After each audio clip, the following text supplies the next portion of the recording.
Hi, it's Bumble. Welcome back to my channel. So I thought I was done with talking about Rocky Horror, or at least that's what I originally planned, because it's like I'd watched, the movie adaptation, the one from the 70s, and then I'd watched the sequel, which I'm glad I'd watched. Shock Treatment. That was pretty good, and I thought that was it. I did know about, or at least I'd seen this movie poster before. I wasn't sure if it was like a remake or what it was exactly. I remember I'd seen it once when I was scrolling through Prime, and I thought, oh, it's probably just whatever. I didn't even like really think about it. But then I was listening to the Heather's original cast recording, and Ryan McCartan, he plays JD in that, and I was thinking like, damn, I really like him as this character and his voice and stuff, and I was curious what else he'd been in, which I didn't really find like other musicals and stuff on Spotify that he's been in. I'm assuming he's been in other stuff besides Heather's, and I was kind of bummed. But then this popped up, the 2016 TV movie for Rocky Horror, and I was like, oh yeah, I forgot this existed. And I'd listened to Damn It Janet, and I was like, okay, because that's like the one song he has in well, actually there's another song he has in this. There's a bonus track, but I haven't listened to it yet. And I was like, okay, I'm kind of curious about this, because I was like looking through the cast as I was scrolling through the Spotify thing. I'm like, what Victoria Justice is in this too? I haven't seen her in anything since I used to watch Victorious on Nickelodeon. So I was like, okay, I'm kind of curious about this. So I tracked it down, I watched it. I do think that it's not as good as the original, but I'll be honest, I feel like there's going to be probably no remake in the world for me that's going to top the original. But you know what? I think that's fine. It's not like I expected it to. I just was hoping it would be good. I've heard there's been like mixed reviews in this. I liked it. I thought it was at least like fun, and all of the actors can sing. It's actually kind of funny because like I only really knew the actors for Brad and Janet, and the criminologist is played by Tim Curry. Of course I know Tim Curry, and I didn't know anyone else in the cast. So then as I was watching this and listening to the songs, I was thinking like, damn, these people can sing. So I was like literally just I kept pausing to Google people. Actually, the actress for Columbia, let me see, it's Annalee Ashford. Yeah, I feel like I should have recognized her, because she plays, what's her name, Ellie Woods, the main character in Legally Blonde the musical, and I've like listened to that before too. That's another musical that's pretty good. I should like talk about it sometime. And I didn't recognize her voice in this, because her character Columbia's always been my favorite in Rocky Horror anyway. She doesn't get like a solo song or anything, but she has a part during Rose Tint My World. I think that's the one where they're all like dressed up, and each of the characters gets to like sing and stuff. I was thinking, damn, she sounds really good. I was hoping she'd get to sing. That's the thing that's hard, where it's like I kept hearing people singing this of some of the like more minor roles, or the ones that don't really get as much singing as some of the main characters. Well, actually no, even Brad doesn't get to sing as much as Janet. Like between the two of them, Janet's the one that gets to sing more. Part of me was like, dang, I want to hear more of these people singing this, but at the same time it's like I know from like the characters and having watched the movie and stuff of like there's only certain parts that they get to sing, so it's like it's kind of a bummer with that. But yeah, I had a fun time with this. It was just kind of let me see, there is some things I have opinions about, of some things they changed. I was kind of a bit disappointed that it was like a shot for shot remake. I thought that since this was from like 2016, like the 2010s, I thought it was I'm trying to think of the right words. Like, it did seem like it wanted to be more like LGBTQ friendly, and like looking at a lot of the like background dancers and stuff, and having Frankenfurter played by a trans woman. I feel like it like maybe it wanted to. I was hoping it would be, but no, it's like pretty much a shot for shot remake. There's like very few changes, and I mean it like recreates stuff okay, but I was just kind of hoping for a bit more with it being a remake, if that makes sense. But they do kind of trying to think of some stuff they add, because I've only ever seen the movie, you know, the one from the 70s. I haven't ever seen like the actual stage play. I was like doing some research and stuff. Apparently in the stage play there's a character exclusive to that who's called the Usherette, and they brought her back for this, which is cool. Like the format they have this is interesting, like in universe, where, you know, it's like a TV movie for us and stuff, but then there's this Usherette character, and there's like this big movie theater, which is also supposed to, I think, be the castle as well. It's kind of weird. And it's like there's all of these like Rocky Horror fans that are brought in the beginning into a theater, and they're watching the movie as like, you know, the out of universe audience is watching it. And it is cool that like every once in a while they will shout out lines and certain jokes and things, kind of like what I've heard you're supposed to do with the with like the actual stage play and everything. And then it just kind of throws me off though, because it almost reminded me of like the first SpongeBob movie a bit, you know, and it shows the movie but it's on like a movie theater screen and the camera's really far away, where it does that every once in a while, but it like kept kind of distracting me a little bit. I don't know how I feel about that decision. But yeah, the Usherette character, you don't really see much of her. Like she gets to sing the science fiction double feature song at the beginning. Yeah, Ivy Levon. I thought she did good. I was kind of missing the big red lips that get to sing at the start of the movie though, but they have those in the credits, which was nice, because I kept waiting like, where are they? Are they just not gonna have them for this? Because they're so iconic, you know, like they're on all the like movie posters and stuff. I feel kind of conflicted on Victoria Justice in this. On one hand, she is, I mean, okay, like I've said, I keep feeling like I have to bring up I've only seen the movie one, because in like, you know, stage versions of this and stuff, I don't know how the characters are usually performed. I only have the movie as reference. So yeah, Victoria Justice as Janet, she's always talking kind of like, oh gosh, I'm trying to remember the name of the original actress for Janet in the movie. I think Susan Sarandon. Where she has that, you know, when she plays Janet, has that like really high-pitched like voice and stuff. It feels like Victoria Justice was like kind of trying to copy that. So it did still in my head feel like Janet, but it felt like it was kind of throwing me off a bit, because she talks like that the entire like it's the character, but then because I'm so used to hearing Victoria Justice's voice like in Victorious and stuff, it just kind of kept throwing me off a bit. I feel like maybe her makeup, or just her being miscast, I don't know, like I thought she did okay, but it's weird between looking at Janet and looking at Brad, where the guy playing Brad like sort of, you know, looks like someone that could be in like a movie that takes place in the 50s, but Victoria Justice just looks like Victoria Justice, really. Like she has like the kind of 50s style outfits and stuff, but it's just something about her face.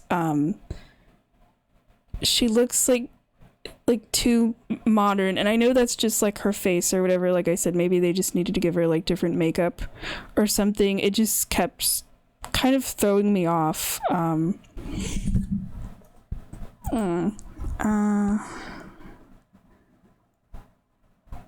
me see. Like she does have that sort of like I could see it every once in a while, sort of like youthful, sweet look in the eyes a little bit, because that's always how you sort of think of, or at least Janet at like the beginning, and she kind of matures a bit throughout the movie and stuff. But yeah, it just kind of kept throwing me off. The criminologist having an assistant character was cool. I like when she's not really like introduced, she's kind of just there, but like in one of her first scenes she just like screams randomly out of nowhere, and that actually startled me a bit, but it was kind of funny. Let me see. I think the thing I was most iffy in with this was the costumes. Like for Riff Raff, for example, I kept thinking like he looks like he should be in a band, which is kind of funny because he does play guitar in this. There's like an in-movie like band and stuff, but the wig that he has, or at least I'm assuming it's a wig. It looks like it's a wig. It's like he has so much hair compared to like with the movie where he just looks like bald with like a little bit of hair, kind of more, like in the movie I feel like Riff Raff looks more like corpse like, but here I just kept thinking he looks like he should be in a band. He looks like he's just like some guy basically, so I didn't really care for that. And then I did like Magenta though. I think she was that performance of her was one of my favorites actually within like the cast of this. And then I really like the song Time Warp. It's like the big song from Rocky Horror and stuff. But I was looking forward to it because I look forward to it no matter what version of like Rocky Horror and stuff. But it just didn't feel right. It felt like something was missing. I felt like the staging of it made me think of like how a movie would have like a high school dance or something, where it's like they have the in-universe band there. There's like this wooden floor. It's like a very small room that they're dancing in, and all of the characters are dancing in a circle, like, or kind of circling around like Brad and Janet. Like the singing and dancing were good. It just didn't feel crazy enough to me, and that was a bummer. And it's weird because like then you immediately get the song Sweet Transvestite, where you get introduced to Frankenfurter, but then it was like a little bit more kind of party like and stuff. But yeah, that Time Warp was kind of a bit disappointing. I was a bit sad with that. I think what is interesting music wise with this though, at least with these like first couple of songs, they have the in-universe band. I think because of that the instruments sound a bit different for some of those songs, kind of a bit, there's like horns, has more, sometimes more of like a brassy feel, and sometimes kind of more rock, like not what I'm used to, but I think it kind of grew on me a little bit. Frankenfurter, is it Frankenfurter? I feel like I'm gonna mess that up. Let me see. Okay, it's Frankenfurter. I feel like if I say the name too many times, it becomes like a tongue twister. Also, my phone kept autocorrecting further to further, so I might I'm gonna try not to read it that way on here. Anyway, Laverne Cox plays Frankenfurter. I've never seen her in anything, but I thought she did a good job. I liked all her outfits too. I just missed the outfit that Tim Curry had as the character in the song Sweet Transvestite, with like the fishnet like stockings and stuff. That's like such an iconic outfit. There's an outfit like sort of a little similar to that like later on in the movie. Like instead for that song, Frankenfurter has this like red cape and stuff, which is kind of cool, but I wanted more of like a sexual outfit for that song, because that's like kind of the tone of the song. But yeah, there's like different outfits, like instead of the green gloves and the pearl necklace, I'm trying to remember the rest of the outfit. I think it's like a lab coat or something. In the lab, it's instead this like white outfit with all of these like handprints and stuff. I thought the handprints were kind of weird, but whatever. I have like mixed opinions in the outfits. Yeah, some of them were cool. Some of them I was a bit more like, eh. I like how there's this thing that this line Brad says about pulling the aces, and it's when the characters are Brad and Janet are being undressed, and when Brad, at the same time when that line said Brad's pants are pulled down and there's like actual like ace playing cards in there. That was kind of funny. I liked Columbia's outfit though, because like in the movie she has this like really shiny like gold outfit and stuff, and this kind of a bit more like brighter makeup and stuff, but here it's like a leather jacket. I'm trying to remember, it kind of fits more of like, you know, once you see Eddie with the like the leather jacket and like the whole biker look and stuff, they kind of look, their outfits look more like they complement each other basically. But I liked her outfit in this. I thought she was cool. I really liked the look of the layer where Rocky's first shown. It looks more like, because the greens and blues and like the lighting with it feels more like Mad Scientist a bit. I always thought the one in the movie looked kind of weird with like the pink and red and all of those like the nude marble statues and stuff. It never really felt like a science lab to me, but here it absolutely does. I thought it was cool. It's kind of weird to me that like Rocky, because in the movie he has like a Speedo, but here it's still like a gold themes like clothes and stuff, but here it's shorts. I thought that was kind of a weird choice. And then the guy that plays Rocky is Stasner. I've never heard of him.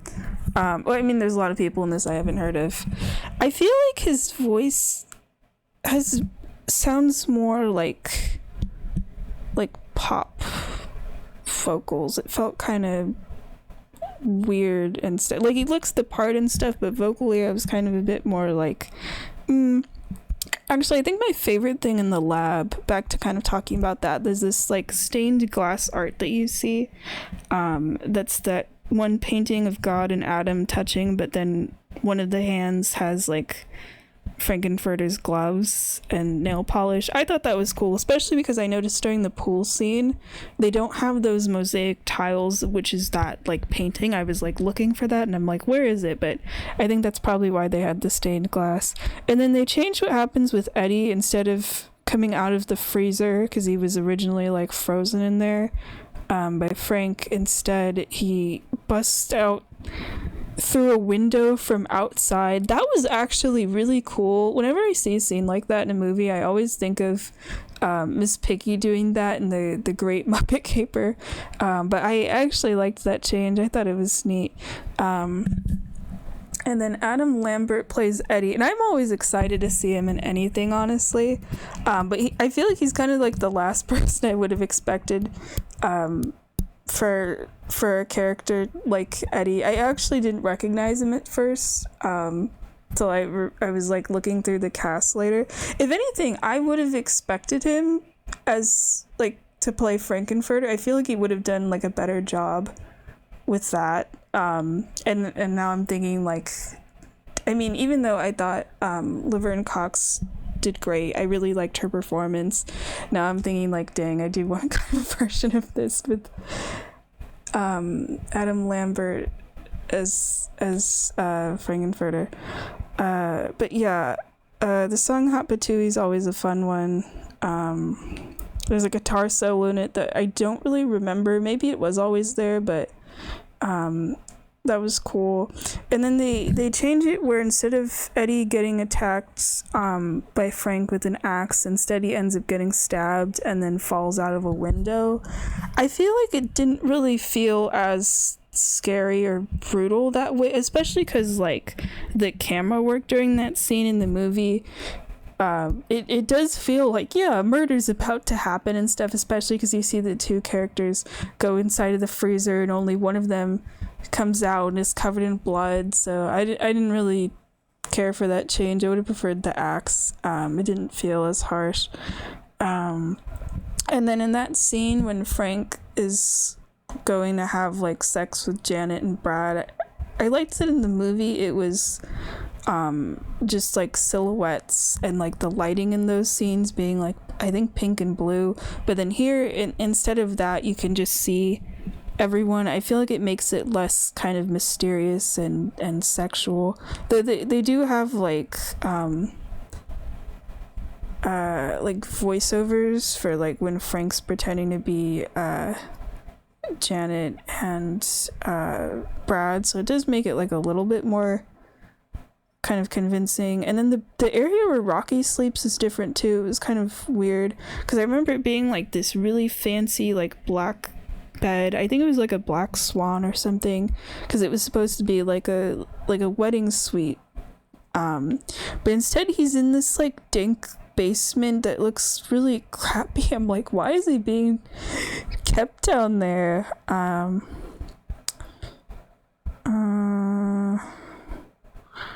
And then I actually did like this version of touch me. I feel like every time I say that I want to just start singing this song.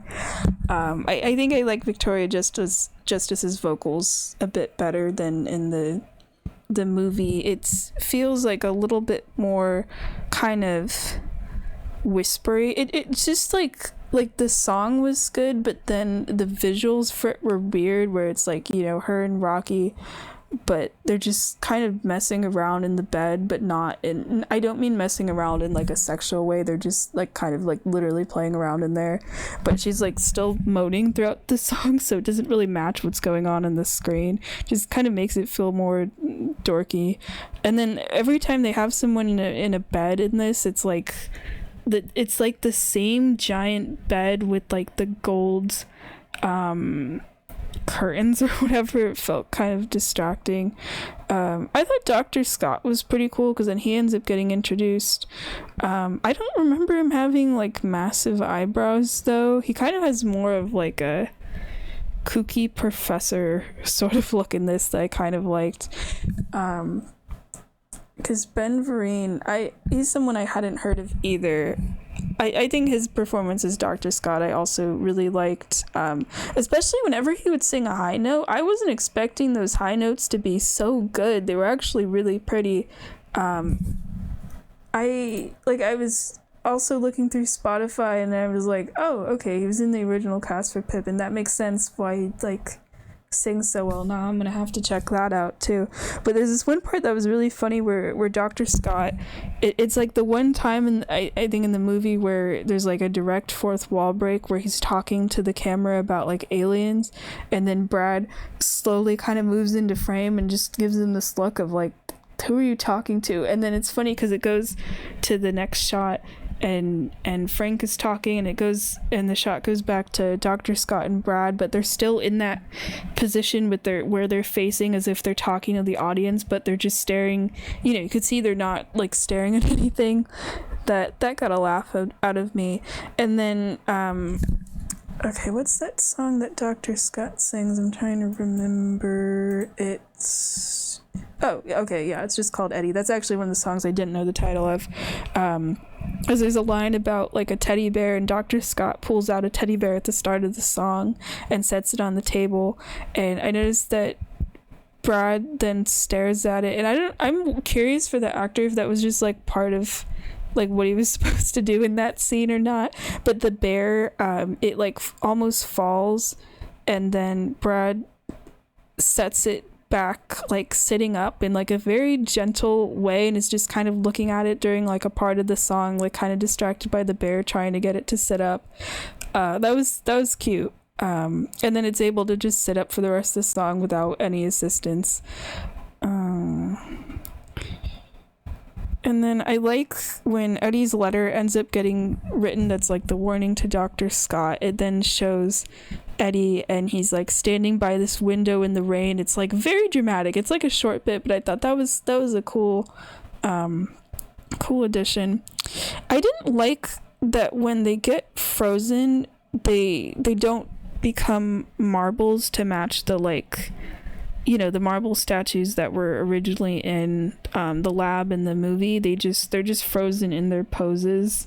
I feel like that's less cool, and it also is kind of weird to me too, because and I mean, maybe, it's also because it's like a TV movie and stuff, or maybe they're trying to be more. That's the thing that was kind of confusing to me with this. Since I've only seen the movie, I didn't know what some of the changes or the things I wasn't as familiar with, if it was like how much of things in this were like based on stuff from the movie and how much was based on like the stage play. So it's kind of hard for me to criticize some of these things where they could just be references to like the stage version that I just wouldn't know. So if there's things with that I'm like kind of criticizing here, I'm sorry about that. I'm not really sure which is from the original source material or not. But yeah, because this is like a made for TV movie and it's not recorded, I mean, in front of like a live audience or anything, that's why I'm feeling like they should have better like CGI and things for this. It feels kind of a bit more lower budget than I was expecting. But yeah, they don't marblefy, and that's kind of weird because it's like the whole machine is called the Medusa machine, so it freezes them in place, but like it turns them into like literal statues. That's like the whole point. But no, they're just like frozen in their poses as themselves, though they are in different poses. It's kind of funny though. I miss Janet's, where in the movie her hands are on like the back of her head in this kind of weird pose, but in this one it's different. And then the rose colored wait, is it called rose colored? No, it's rose tint my wait yeah, rose tint my world. I don't know why I'm messing up the names of all of these songs. I like know all of these too. I've listened to them before. But yeah, during that section when the characters are like performing on stage, they have I didn't like the outfits. They're just like golds. The gold makeup was kind of cool, but I just didn't care for the gold outfits, especially because like with the movie they have costumes that are like similar to Frankenfurter's from the beginning of the movie, with like the tights and the lipstick and stuff. But here it like feels kind of like taut, but here it's just like gold. And then it's weird because then the characters end up getting in the pool, and then some of them do have like red smeared lipstick, so that was kind of confusing because I'm like, wait, they didn't have that originally, like when they're wearing like the gold outfits and stuff. But that is a fun part of the movie anyway. And then they end up in the pool and they're all like kissing and stuff. I don't have a comment for that, I just liked that scene. And then the Transylvania outfits for Magenta and Riff Raff, I didn't like those, either of them being completely silver. It just kind of looked a bit corny. It didn't feel like alien kind of enough to me. But they're both fun characters. I kind of wish we had more of them. I feel like the guy that played Riff Raff, let me see,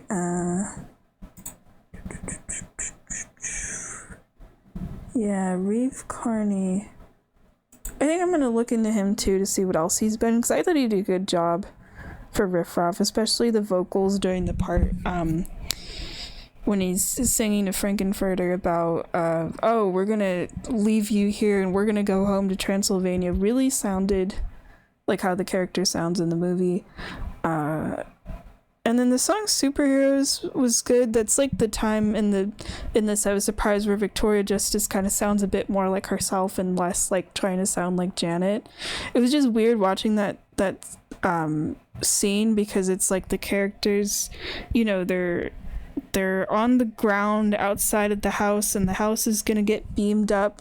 So I thought they'd look a bit more beat up, but they just look normal and not like covered in dirt or wet or like they've been through anything. They're just on the ground. It was kind of weird. But yeah, then they have the lips in the credits, which I mentioned. That was cool. And that's pretty much all of my notes, actually.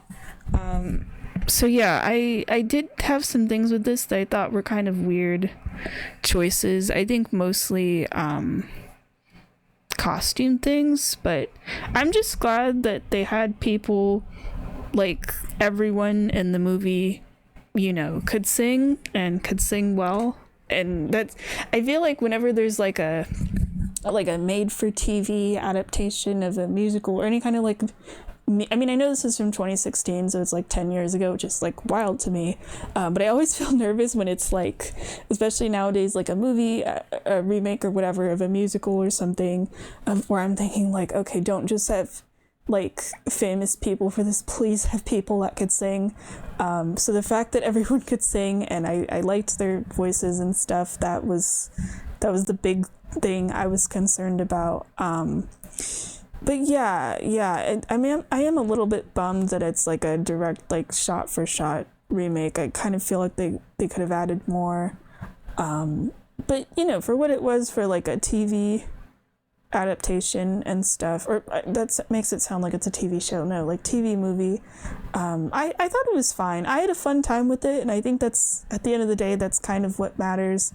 And that does feel kind of interesting that there are some songs or parts of songs I do kind of prefer in this compared to like the vocals in the original. And I feel like instrumental wise they do kind of change things up just a little bit sometimes with like the in-universe band and everything. But yeah, I'd say I could recommend it. Like if you've like seen the movie and stuff, and you kind of just want something like, I don't want to say like a little different because like this isn't, but I don't know, just it, like wanting to watch Rocky Horror, but like not the movie or the stage version this time, like just like a different, or like with a different cast, I guess, then I'd say check this one out. It's like a fun watch. It's pretty short too. It's only, I think, like an hour and a half anyway. But I at least liked it. I don't know if I'll watch it again. I think like movie wise, I would pick the original like 70s movie every time. But yeah, that's, I'm assuming, probably the last time I'm going to talk about this series. I mean, unless I do get to see like a performance of it on stage someday, that would be really cool. I mean, I don't really know any of the lines, like people shout and stuff, but I feel like that would be fun. I would probably talk about that, but I doubt that's gonna, I don't know, but if I get the chance, that would be cool.